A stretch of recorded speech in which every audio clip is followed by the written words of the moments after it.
I get to introduce myself. My name is Winalee.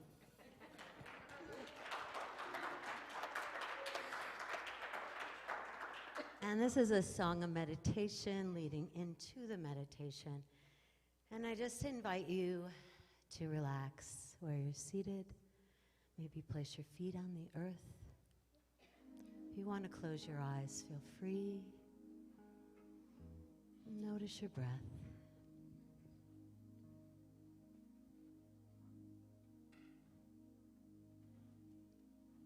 Plant your feet upon the earth. Know your value, know your worth. Take a breath that's long and deep. You're carried by the ground beneath.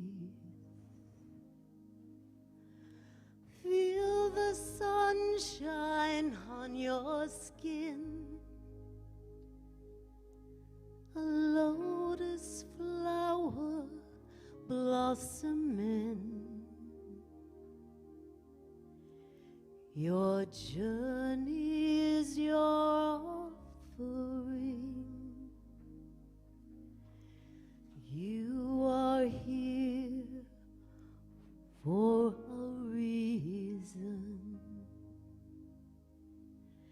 Send your roots down through the dirt, anchoring you through the heart. With every breath within your spine, reaching steady towards the light. Feel your sunshine on your skin. Turn up the wiser voice within. Your story is your offering. You are here for a reason. And as we continue with that breath through our spine, through our feet, feeling grounded, knowing that we are here for a reason, we allow ourselves to take the longest journey of all, the inner journey, that to the core of our being. There's a Native American saying that says, if we look at the path, we do not see the sky. We are earth people on a spiritual journey to the stars. Our quest, our earth walk, is to look within, to know who we are, to see that we are connected to all things, that there is no separation, only in the mind. So we allow this inward meditative journey to take us to that place where there is no separation, that place beyond the mind, that place of infinity, infinite peace, infinite love, infinite wisdom.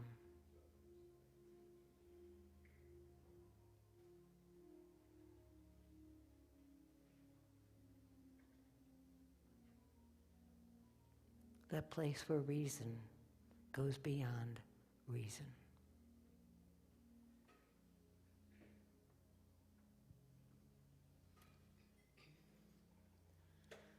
Plant your feet upon the earth. Know your value, know your worth. Take a breath that's long and deep.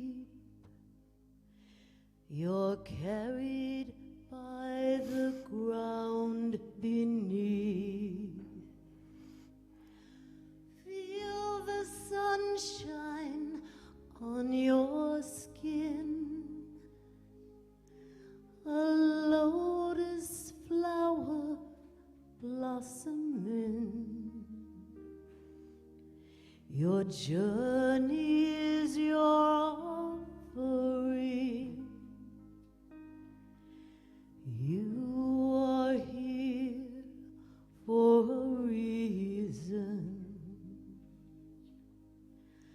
Send your roots down through the dirt,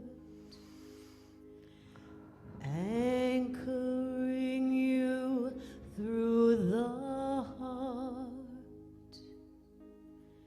With every breath within your spine, reaching steady towards the light. Feel the sunshine on your skin. Turn up the wiser voice within. Your story is your offering.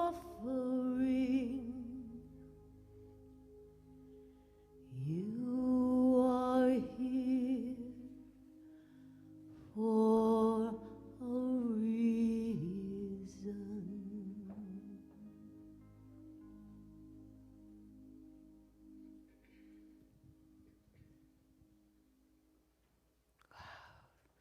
Thank you. Oh, that's lovely. Oh, that was just wonderful, wonderful. Well, last week we said goodbye to 2023 and set our course for that journey, our offering, our journey into the new year. I don't know how you're doing on finding your word for the year, if that's come to you yet. I know I'm going around 3. A weird one's coming up I don't have the word for yet. This is sometimes a process. This idea of an 8-man rowboat keeps showing up in my life. Do you know the longboats? So I'm not quite sure how to put that into a word, but the fact that it keeps showing up has my attention. So I don't, so that's the process. You just stay in the question and let it come. So if you do need white stones, there's a couple up here, and if there's none up here and you need more, I have some more upstairs. So we want you to certainly avail yourself of that. And the other thing I have for you today, the people that were at Sage already know about this, but I like to tell you that there is a Fillmore Study Bible on the New Testament. And what this is a group of Bible enthusiasts, Unity people, went through the New Testament and put in interpretations to give you an idea of the metaphysical meaning of the different verses. And these are free. So if you would like to, delve into it, yeah, CJ's got one back there. If you'd like to delve into that, just, see me afterwards. I have a box upstairs, and I can always get more. On it. So it's not a book you read through. It's a book you look up and study. And, I will say there's never a definitive metaphysical meaning. But sometimes it primes the pump to get you thinking about what this verse means to you or another viewpoint on it. So this is truthunity.net. They have archives and free copies of all the Unity books on PDF. It's just a wonderful resource, and there's more information on that. So what a great start to the new year. What can I say? So I'm going to put a challenge out to you for 2024, and I want you to find a way to wrongness. Find a way. Yeah, and well, maybe I should add, and feel good about it. Okay? So think about it. If we can become intellectually humble, if we can actually court, date, try to curry favor with fallibility, our ability to be fallible, our ability to make mistakes and embrace that. Keep breathing. I feel some of you holding your breath as I'm saying this. Oh my God, go ahead and make mistakes. Accept that our beliefs may not be correct. And this is so important as we enter into this very political year. as there's a lot of divisiveness all over the world, people just taking really hard stands on one side or the other, that if we can entertain the fact that maybe we're wrong, maybe we're missing some information, maybe there's another way of viewing this, it's just really a great way to enter this new year.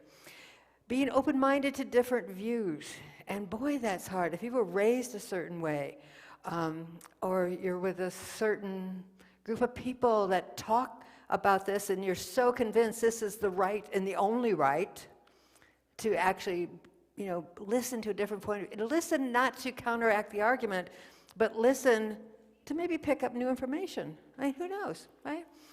To be teachable. To be teachable. A lot of times, the older we get, sometimes the less teachable we are, because we think we've been there, done that, bought the T-shirt, wore the T-shirt out even, going through that. And really being realistic that we have flaws and the whole world has flaws. It is not a perfect world. And that's okay. That's okay. That's where we grow, is in our flaws. We grow in those open spaces. We grow in those broken spaces. So if we're going to find a way to wrongness, where do we start? This book came to mind. It's called How Then Shall We Live by Wayne Muller. And this is in the first part of the book, a little brief part of it. He says, 4 simple questions have shaped the spiritual journeys of pilgrims and seekers for thousands of years. One phase of our life journey has ended and a new one's beginning, but we don't know where it will lead us. Like every year, right? We kind of look at that fresh start. So where do we find the map for this new path? Where do we find a spark that will lead us as we venture forth? So the 4 questions that we're going to be talking about over the next few weeks. Who am I? We're going to take that a little deeper than just, What do I love? How shall I live knowing I will die? Knowing that every single one of us, we don't get out of this without dying. How are we going to live? And then finally, what is our gift to the family of Earth? What do we leave behind? 4 very simple questions that can take you very, very deep to that inner space of infinity. Doctor Who is back out again. Are there any Doctor Who fans here? Yeah. Okay. Well, what's the phone booth called? The Jedras? TARDIS. So it looks small on the outside. When you go in, it's huge. And I kept thinking, that's like us. When we go inside, it seems like it's smaller than outside, but really inside is just so much bigger. You get into this different world. Okay, so we're going to start out with who am I? And if you've taken classes with me, I like to play this name game where we come up with a word to describe us that has the same first letter as our name, so that helps us remember each other's name for those of us that have trouble remembering. Sometimes I remember the descriptive name, Rockin' Robin. Rockin' Robin's from 7 years ago. I still think about that one. So it's kind of a fun name game that you play. And then sometimes in class we'll do the thing with putting our name next to the Christ. And boy, that makes you think. If you start introducing yourself, I'm Sharon the Christ. And the first time I ever said that, I thought for sure lightning was going to hit me, as I was growing in understanding of what the Christ is, that Christ presence, that Christ consciousness. And I was in a workshop one time. We were broken off into groups of 2, and we had to go around and call ourselves a saint. Hi, I'm Saint Sharon. Who are you? And I was sitting with this man, and he says, I can't say it. I go, oh, come on, it's just the 2 of us. He says, seriously, I can't say it. I said, oh, come on, it's safe, honest, it's okay. He goes, listen, my name is Bernard.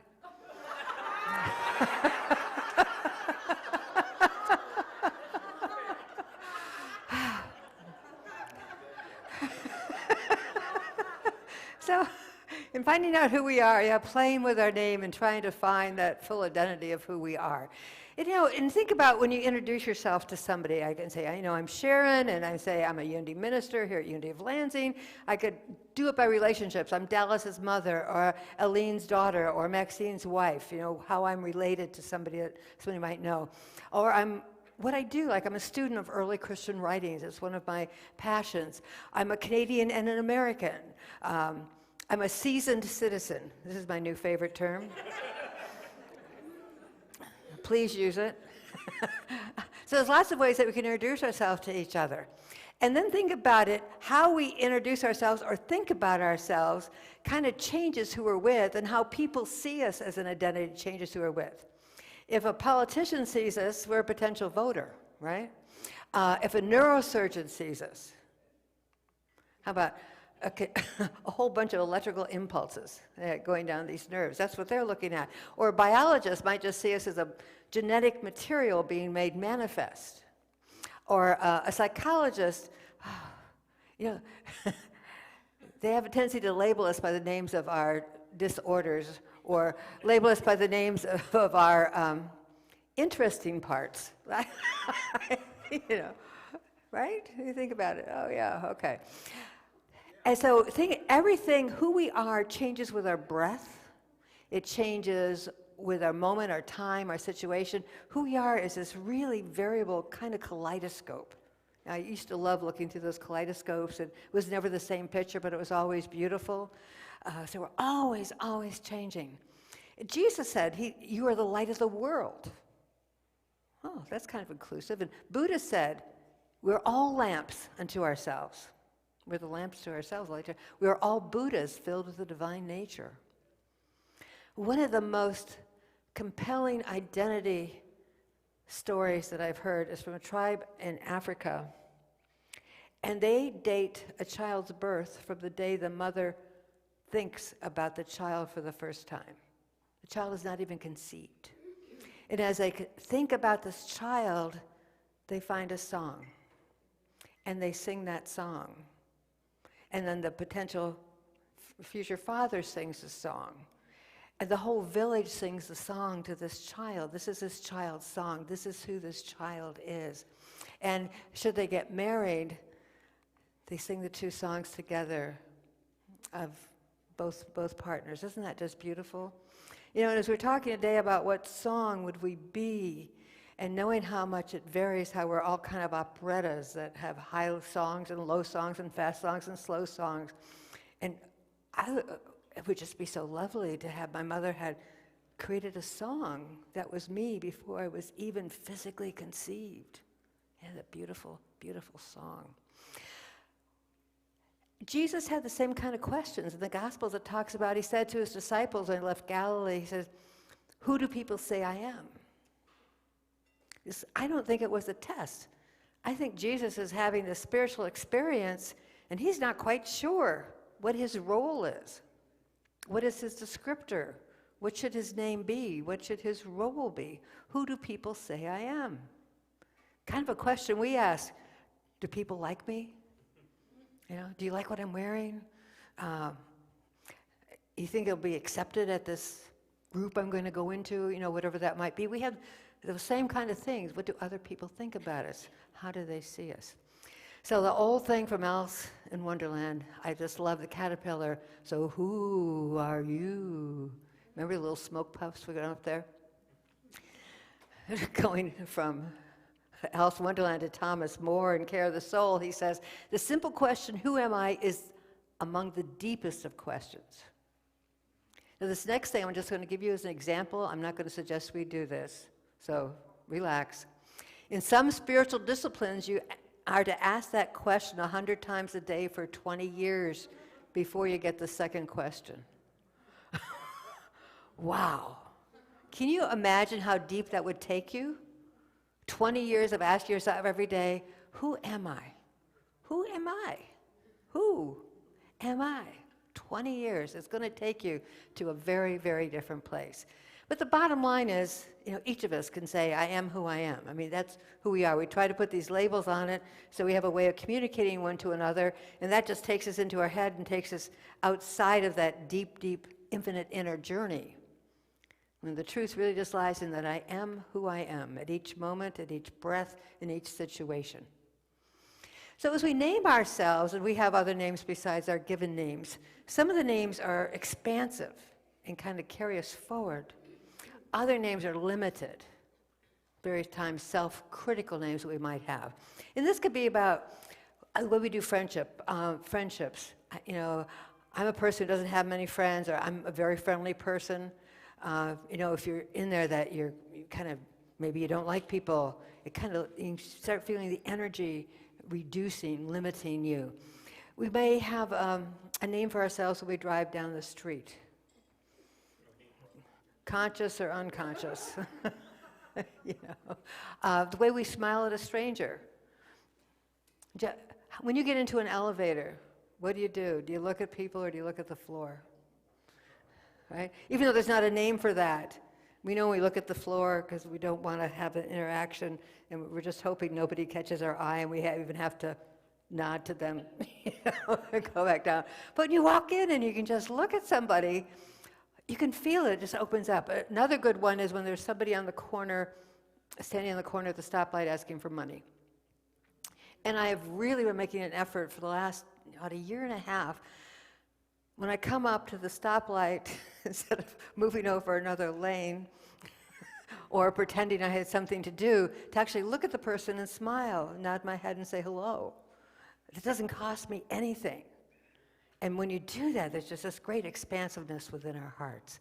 So whether we smile at a stranger or the way that we don't, these are all names that we give ourselves. These are all labels that we give ourselves going out. And, these ideas are so impactful on the way we live. They ran an experiment with an institution with people with mental health problems. And they ran this test on them. And all these people had been diagnosed. They had the pathological label. And then they went back about a month later and they said, you were doing so well. You were really very mentally healthy. And they had them take the test again. And they scored so much better because they took on the name of being healthy. There's been experiments in schools where kids have been told that, don't sing, you sound awful, you're terrible in math, and they accept that and they perform according to their name. In the same way, when you go in and tell them, God, you are just so brilliant, I know you'll figure this out. You have so much joy when you're singing, just go for the gusto. We perform into those labels, those names that we give ourselves. What we think of ourselves always impacts how we show up in life. So spending some time with this question, who am I? Who am I? And in the book, Wayne Mueller says, through the surface labels, this deeper understanding of ourselves, so going from that surface, that outer, to this deeper understanding of who we are, finally brings us into the area of truth. So from the outer illusion, from the stories we've made up, down to the truth of our being, that we are one with everything, that we are part of the infinite, that there is no separation in truth. Charles Fillmore's favorite Bible verse in the New Testament, Colossians, and there's a special place in the village where this says, and said, Christ in you, your hope of glory. That's the truth we find out about ourselves, that there's a consciousness within us. When we get it, that it's that Christed consciousness, that's when our light shines. That's when we start really performing and have an impact and having an interconnection. We understand that deeply. Jesus also said, you're the salt of the earth. I'm not sure how I feel about being salty, but but then he says to them, if salt's lost its taste, how can saltiness be restored? And it's no longer good for anything, it's thrown out and trampled underfoot. So the way that salt loses its saltiness is by impurities that get involved with it, that takes away the saltiness, breaks down the sodium chloride. This is no different than our mind, which is pure salt, pure seasoning for life, getting contaminated by those low vibrational thoughts, by those limiting thoughts instead of expansive thoughts. Now, fortunately for us, we can regain our saltiness by understanding that those are not our thoughts. We can throw them out and let them go. We are more highly evolved than salt. Thank you, God. There we go. So, okay. When I used to sell uniforms, I would sometimes go from the Pillsbury manufacturing company, where they always gave me a roll of chocolate chip cookie dough because I loved it. And then I'd go over to Universal Studios, where you have the tour guides. And then I might go over to Wells Fargo Guard Service, where they put the security guards out. And as I travel from business to business, I always felt like I changed hats, because I'm one person at Pillsbury, because you're part of their marketing, their uniforms, how they're going to look, different at Universal Studios, different over at Wells Fargo. We do this all the time. We're always kind of changing hats. And you think about it, who we are at church. We do have a kind of hat we put on when we come in here. It's a safe place. We might feel a little more relaxed than someplace else we might be going to. Think about who we are at work or inside a voting booth or when we're dealing with somebody else's problem. Or who we are when we're at home with the kids, the family, the friends, whatever that might be. Who we are when we're shopping.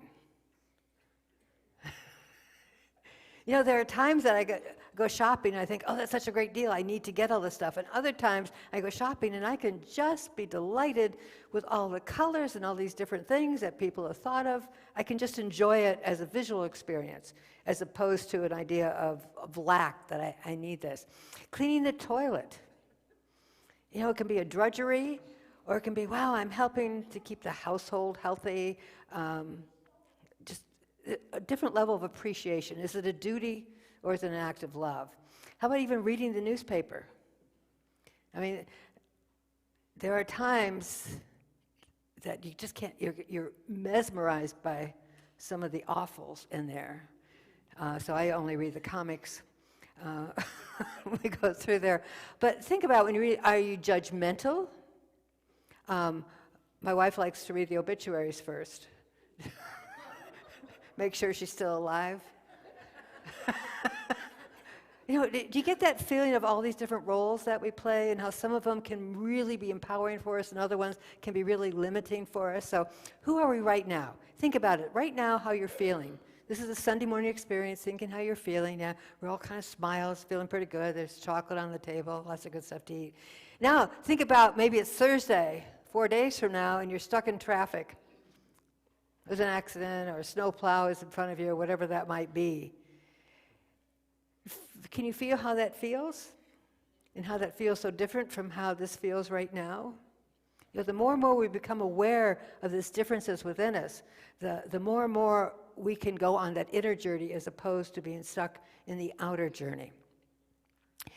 Our self is very elastic. We can really change a lot. We have great capacity for a lot of different things. And I was reading this story about this man who was a heavy smoker, 2 or 3 packs a day, and the doctor said, you got to stop smoking. It's going to kill you. You got to stop smoking. He kept smoking. He kept smoking until he had a stroke. And when he came out of the stroke, he forgot he was a smoker. He forgot. And I've heard this story other times too about other addictions, that something happens and all of a sudden it goes away. Like our elastic self really can change without a lot of pain. I mean, there's things that could shift within us. We have the ability within us to totally let it go. Selective amnesia, right? Selective amnesia, if you will. So think about it. What if our personality, our self, is so thoroughly elastic that we can simply forget to be one kind of person and remember to be another kind of person? Wow. I would love to forget to ever be a stressed person. I would love to forget that I'm feeling like I'm falling short. We all have those parts of ourselves that we'd love to forget that we're that kind of person. Throw that hat away, right? Just get rid of that hat, if you will. So spiritual mathematics, this all comes down to really spiritual mathematics. If something happens to us or we do something, that does not equal who we are. We are not that something. We are not that incident. We are not that action. We are something so much more than that. As Thomas Merton said, there is in all visible things a hidden wholeness. You know, do you realize every person here is a healer? You have all healed so many times in your lifetime. Be it a cold, a cough, be it a major surgery. Every single one here is a healer. Wow, what a powerhouse of a room. Every single one of you is healers. Whew, temperature just went up. So let's affirm together. I am God in expression. As I name myself this truth, I'm opening a light, removing the masks that can block me from my source. I am open to knowing who and what I really am. I listen to the whisper of spirit. I awaken to the truth of who I am. And with that, we're going to go into a song together to kind of tie this up. Sacred by Muriel. We've done it before. But this morning, as we're sitting with that question, who am I think it's particularly pertinent.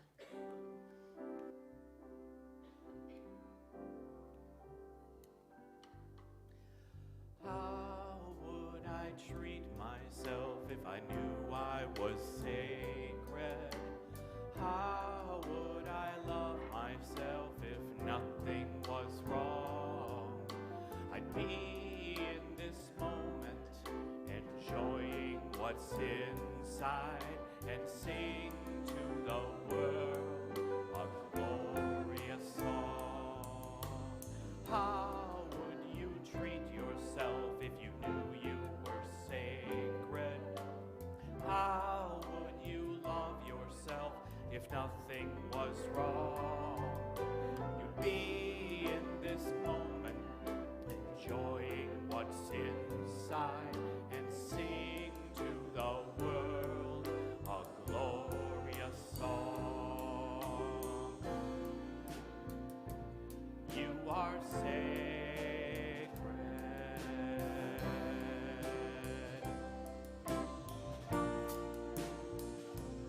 You are sacred.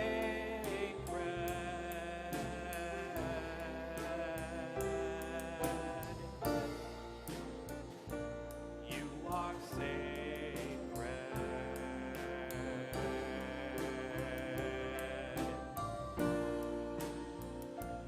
You are sacred.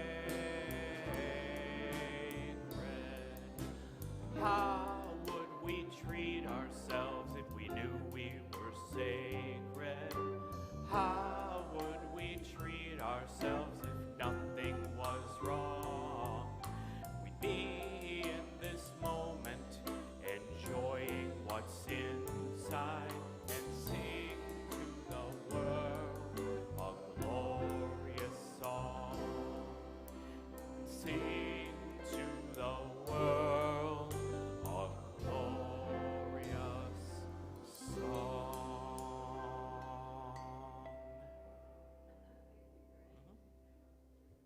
So spiritual practice for the week. Sit with that question for a week, not 20 years, unless you want to. Who am I? And be mindful of the awareness of yourself changing names, changing hats, changing definitions of who you are, and treat yourself as you are sacred, for that is the